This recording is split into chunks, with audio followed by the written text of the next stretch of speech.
A sudden, piercing alarm shattered the quiet of Buckingham Palace's ultra-secure network, cutting through the corridors like a bolt of lightning striking the historic walls. Instantly, tension surged through the grand building. Phones buzzed frantically across polished desks, aides froze mid-step, and murmurs died instantly. This was no ordinary palace notification. It was urgent, verified, and carried a weight that demanded immediate attention. At the heart of it all was Prince Louis, the youngest member of the royal family, the child celebrated as the monarchy's mischievous, playful spark. For years, Louis had been the bright, cheerful presence at royal events. Cameras captured his smiles, waves, and spontaneous reactions, showing a child full of curiosity and joy. But the alert on the palace network revealed a far more serious story, one quietly unfolding behind closed doors. This information had been kept hidden under layers of palace secrecy for years.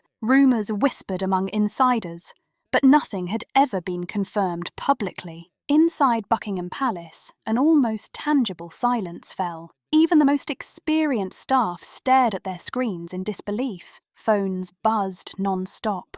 Footsteps slowed in the long marble halls, and it felt as though the palace itself had paused, golden walls absorbing the weight of the news. There was no preparation, no official announcement, no careful explanation. The alert hit suddenly, like a winter storm tearing through a quiet town. Staff exchanged worried glances, uncertainty rippling through the halls. For a moment, time seemed suspended, trapped between centuries of royal tradition and the harsh reality of an unexpected revelation. The gravity of the message was impossible to ignore. This was not tabloids or speculation. It was official, verified, and deeply serious. It confirmed discussions that had quietly taken place among a very small, trusted circle for years. Within minutes, tension escalated dramatically. Meetings were cancelled, internal schedules cleared, and multiple sections of the palace were temporarily restricted. Some staff described the response as less like normal protocol and more like a sudden medical lockdown. The question spreading through the halls was simple but chilling. Why now? Why had this information surfaced so abruptly? Even the palace's longest-serving employees admitted they had never witnessed a single alert trigger such an immediate and widespread reaction. At the same time, Prince Louis's recent absences from public appearances suddenly seemed more significant. What had once been described as normal privacy for a young royal now appeared as deliberate shielding from the public eye. Every missed event, every brief appearance, and every carefully worded explanation hinted at a carefully orchestrated effort to protect him. Princess Catherine reportedly carried much of the emotional weight during this period. Her reduced public presence had been officially framed as focusing on family life, but insiders suggested much deeper concerns were involved.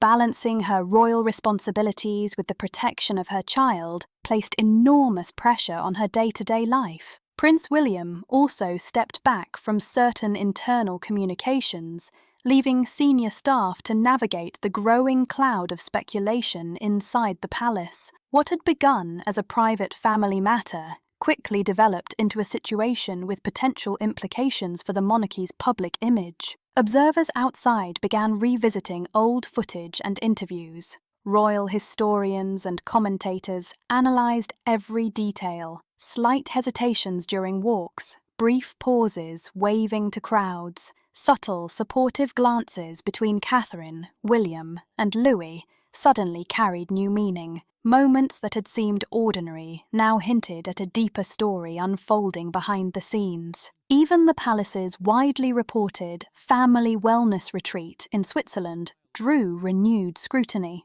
Publicly described as a peaceful escape, insiders later suggested the trip included consultations at a world-class medical facility known for handling sensitive, high-profile cases. Specialists observed discreetly, noting patterns and evaluating Louis's needs in complete confidentiality. The goal was care and support, not headlines. Back in London, palace staff were given extremely detailed instructions for managing Louis's daily schedule. Public appearances were limited and meticulously planned. Media exposure was tightly controlled. Every measure aimed to preserve normalcy while shielding the young prince from overwhelming attention. For a child growing up under constant global scrutiny, this required extreme attentiveness, ensuring that each situation remained calm and comfortable. Meanwhile, a confidential file reportedly known as Project Solstice remained securely stored in the Royal Medical Archives. Years of private evaluations and consultations had been accumulated.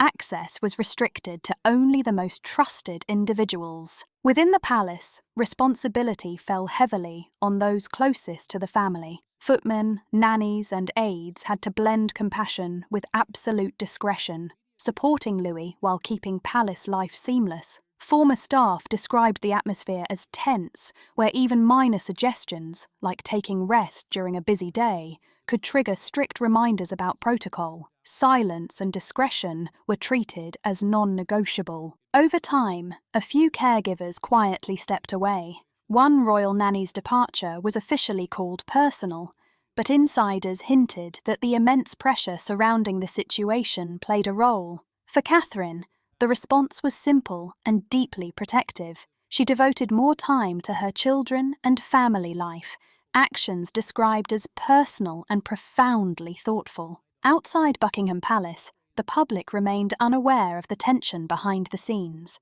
Prince Louis continued to shine as the cheerful, playful young royal, bringing energy and joy to appearances. Photographs captured smiles and light-hearted moments, hiding the careful orchestration behind every interaction. But inside the palace, every appearance was planned with precision, every interaction carefully managed. What appeared effortless to the outside world was actually the result of quiet coordination by many people, working together to protect a young member of the royal family while preserving the stability and image of the monarchy.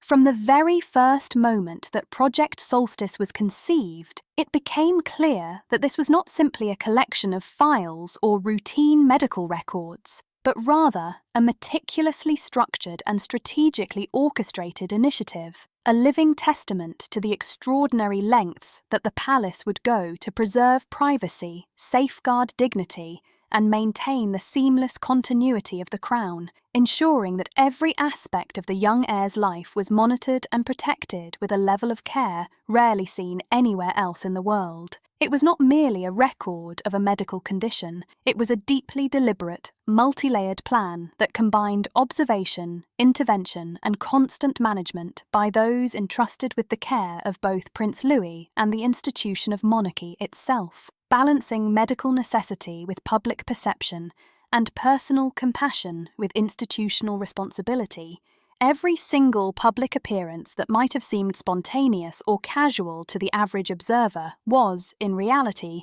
the result of countless hours of preparation, rehearsal, and subtle manipulation, meticulously designed so that the cameras, the press, and the attending public would perceive nothing but normalcy, joy, and youthful vitality. Behind these orchestrated moments lay an immense human cost, hidden in the layers of secrecy, planning, and the careful choreography of both staff and family. Project Solstice, in this sense, becomes more than documentation. It becomes a lens into the immense sacrifices, both emotional and logistical, demanded by the preservation of legacy, reputation, and the delicate equilibrium between the private and the public spheres of royal life. The files, while clinical and procedural on the surface, also reveal the deeply human cost of secrecy, chronicling not only the medical interventions, but also the emotional isolation,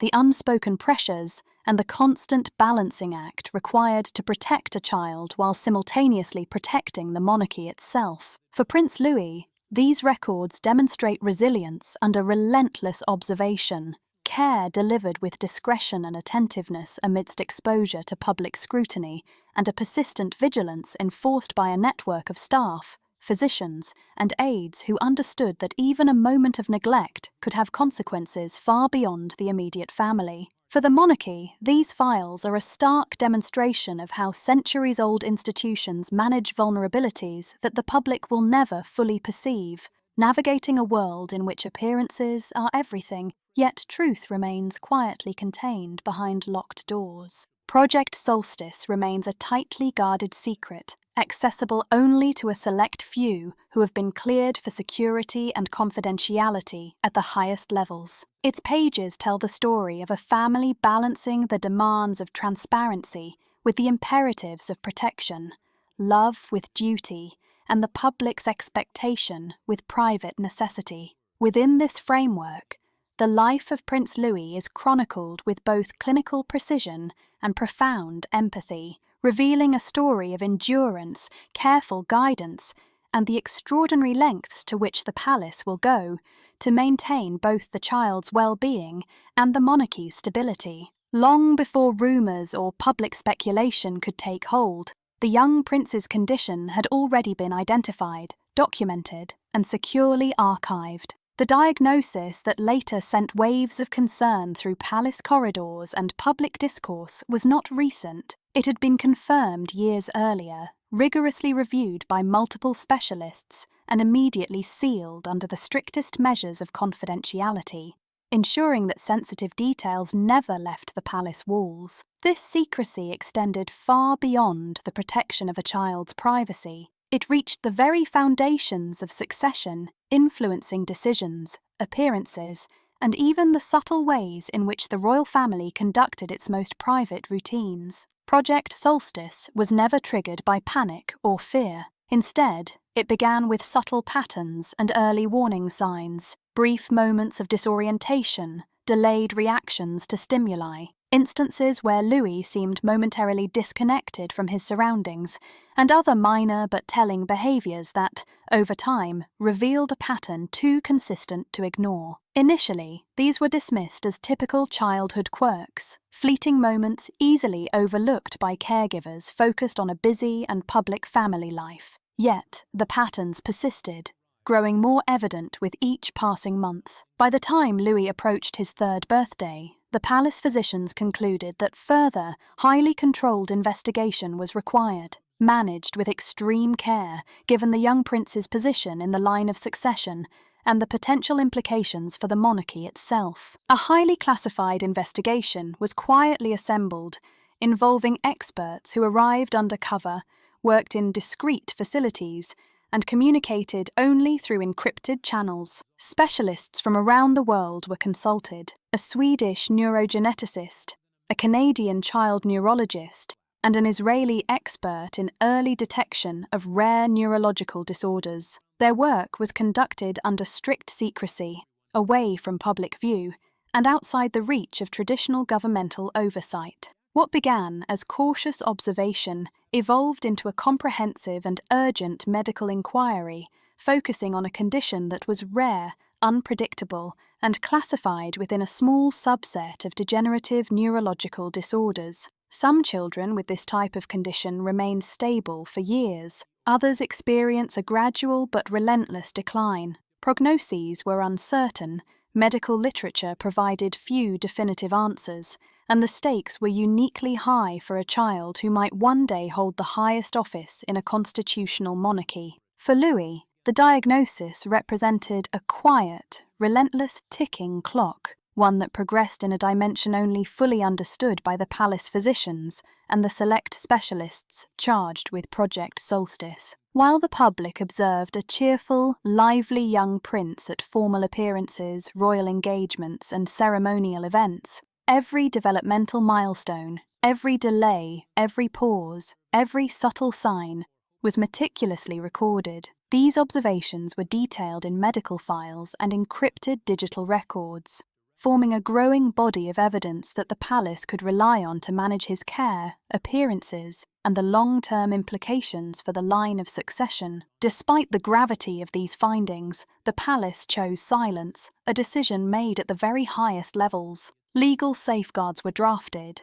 Access to records was limited to a select and vetted few, and staff with prior knowledge of the situation were either reassigned or replaced with specialists bound by strict lifetime confidentiality agreements. The process of integrating these new staff members, many of whom arrived under cover identities, involved a careful induction into the practices of Project Solstice, ensuring that no unauthorized disclosure could occur and that every detail, from the management of medications to the precise timing of public appearances, was coordinated seamlessly. The work of the global specialists independently confirmed a troubling reality. Lewis's condition could impact cognitive processing, motor coordination, and future responsibilities expected of a young monarch. For a monarchy built upon public confidence, symbolism, and the perception of stability, the revelation was momentous. The royal institution, which had weathered controversies before, now faced an unprecedented uncertainty regarding the capabilities of a future king. The decision to maintain secrecy was uncompromising. The diagnosis would remain internal, never presented to Parliament, never recorded in governmental archives, and securely preserved within the palace's restricted and encrypted files. From that moment onward, Project Solstice governed not only the young prince's medical care, but also every element of his public and private life. Each appointment, each public interaction, each photograph, and every small gesture was orchestrated to ensure that the outward appearance remained one of effortless normalcy, even as behind the scenes, an extraordinary effort was required to maintain the delicate balance of perception, care, and oversight. Staff rehearsed each action, rehearsed the placement of cameras, rehearsed verbal interactions, and coordinated every minute detail to prevent even the smallest glimpse of vulnerability from reaching the public eye. No system, however, is entirely immune to human observation. A nursery assistant, whose formal role was logistical, began to notice patterns and irregularities, quietly documenting every interaction, every unusual detail, and every moment when Louis was guided or coached prior to public appearances. Curiosity became concern, concern became meticulous documentation, and documentation grew into a comprehensive diary of daily life surrounding the young prince, capturing dates, times, medication schedules, behavioral changes, and cancelled engagements. Over time, these entries confirmed the patterns already recorded in Project Solstice itself. These records, however, were not only clinical, they were profoundly human. They contained intimate glimpses of care and tenderness. Catherine sitting beside Louis late at night, brushing his hair while hiding tears.